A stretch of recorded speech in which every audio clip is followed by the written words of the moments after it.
আপনি জানেন কি পৃথিবীর সবচেয়ে ভয়ঙ্কর মরুভূমি কোনটি?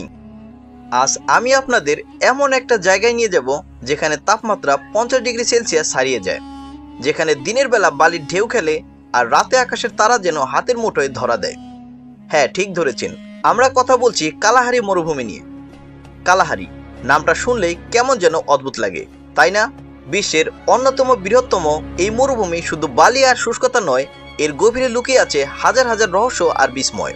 আজকে আমরা সেই রহস্যের পর্দা উন্মোচন করব। কালাহারি মরুভূমি দক্ষিণ আফ্রিকার বিশাল অংশ জুড়ে বিস্তৃত। প্রায় 9 লক্ষ বর্গ কিলোমিটার এলাকা জুড়ে এই মরুভূমি আফ্রিকার বতসোয়ানা, নামিবিয়া এবং দক্ষিণ আফ্রিকার কিছু অংশ দখল করে আছে। এটা কিন্তু মোটেই সাহারার মতো সম্পূর্ণ শুষ্ক মরুভূমি নয়। এখানে কিছু অংশে যথেষ্ট বৃষ্টিপাত হয় এবং মৌসুমী ঘাস ও গুল্ম জন্মায়, যা একে সেমি ডেজার্ট বা অর্ধ মরুভূমি হিসেবে পরিচিতি দিয়েছে। কালাহারি মরুভূমি একটি আধা শুষ্ক অঞ্চল, যা পুরোপুরি শুষ্ক মরুভূমির চেয়ে ভিন্ন। এখানে বার্ষিক গড় বৃষ্টিপাত 150 থেকে 250 মিলিমিটারের মধ্যে থাকে। অঞ্চলটি প্রধানত লাল বালির টিলা, গাছপালা এবং ঝোপঝাড়ে পরিপূর্ণ। এই মরুভূমির ভূগঠন মূলত বালির স্তর দ্বারা তৈরি, যা প্রায় 65 মিলিয়ন বছর আগে তৈরি হয়েছিল। এই মরুভূমির কেন্দ্রীয় অংশটি বেশ শুষ্ক হলেও পশ্চিম অংশে নামিব মরুভূমির প্রভাব এবং পূর্ব অংশে অকাভাঙ্গা নদীর ডেল্টা অঞ্চলের প্রভাব লক্ষ্য করা যায়। অকাভাঙ্গা ডেল্টা বিশ্বের বৃহত্তম অভ্যন্তরীণ জলাভূমি, যা মরুভূমিটিতে একটি চমকপ্রদ বৈচিত্র্য যোগ করে। কিন্তু এই রুক্ষ পরিবেশেও জীবন কিভাবে টিকে আছে, সেটাই সবচেয়ে বড় প্রশ্ন। আর এখানে আসে কালাহারির আসল চমক। কি ভাবছেন এখানে কোনো প্রাণী বাঁচে না? ভুল। কালাহারি মরুভূমি বিভিন্ন প্রজাতির বন্য প্রাণীর এক অসাধারণ আবাসস্থল। এখানে দেখতে পাওয়া যায় চতুর মিরকাতদের, যারা দলবদ্ধভাবে শিকার করে আর এখান দিয়েই ঘুরে বেড়ায়। কালাহারির আবহাওয়া বছরের বিভিন্ন সময়ে অত্যন্ত বৈচিত্র্যময়। গ্রীষ্মকালে তাপমাত্রা 40 ডিগ্রি সেলসিয়াসের উপরে উঠে যায়, যখন শীতকালে তা 0 ডিগ্রি সেলসিয়াসেরও নিচে নামতে পারে। শুষ্ক মৌসুমে মাটির পৃষ্ঠে কোনো জলাধার থাকে না, কিন্তু বর্ষার সময় অঞ্চলটি তুলনামূলকভাবে সবুজ এবং উর্বর হয়ে ওঠে। বর্ষার এই পরিবর্তন এখানে প্রাণী জগতের জন্য অত্যন্ত গুরুত্বপূর্ণ। লম্বা গলাওয়ালা জিরাফ, ক্ষিপ্র গতির স্প্রিংবক, এমনকি আফ্রিকার বিখ্যাত কালাহারি সিংহ এই মরুভূমির বাসিন্দা।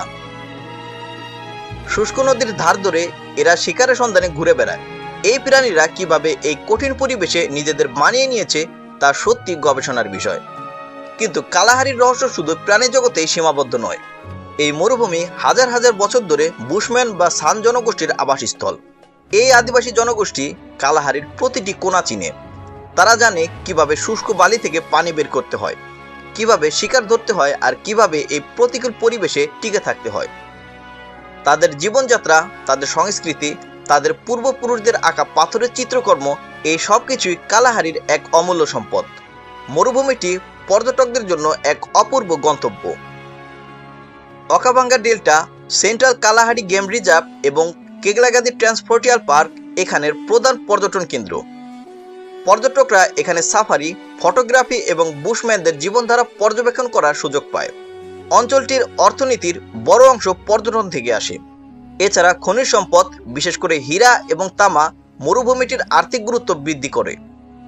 দিনের বেলা যখন সূর্য আগুন ঝরায় তখন কালাহারি যেন এক উত্তপ্ত কড়াই, কিন্তু রাতের বেলা এই মরুভূমি সম্পূর্ণ অন্য রূপে ধরা দেয়। আকাশের দিকে তাকালে মনে হবে যেন কেউ হীরার গুঁড়ো ছড়িয়ে দিয়েছে। চাঁদের আলোয় বালির টিলাগুলো রহস্যময় দেখায়। এটা এমন এক অভিজ্ঞতা যা জীবনে একবার হলেও অনুভব করা উচিত। তবে কালাহারি শুধু সৌন্দর্যের প্রতীক নয়, এটি চ্যালেঞ্জেরও প্রতীক। জলবায়ু পরিবর্তনের কারণে এই মরুভূমি আরও শুষ্ক হয়ে উঠছে, যা এখানকার বন্যপ্রাণী এবং আদিবাসীদের জীবনযাত্রাকে হুমকির মুখে ফেলছে। আমাদের সবার এই প্রাকৃতিক সম্পদ সংরক্ষণে এগিয়ে আসা উচিত। কালাহারি মরুভূমি, যেখানে জীবন আর মৃত্যু পাশাপাশি হাঁটে, যেখানে প্রকৃতি তার সবচেয়ে রুক্ষ এবং সবচেয়ে সুন্দর রূপ নিয়ে ধরা দেয়। এই মরুভূমি আমাদের শিখিয়েছে কিভাবে প্রতিকূলতার মাঝেও টিকে থাকতে হয়, কিভাবে প্রতিটি মুহূর্তকে উপভোগ করতে হয়। আপনার কি মনে হয় এই মরুভূমির গভীরে আর কি কি রহস্য লুকিয়ে থাকতে পারে?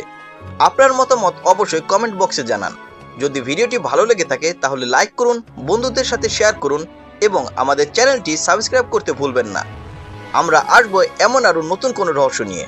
ধন্যবাদ।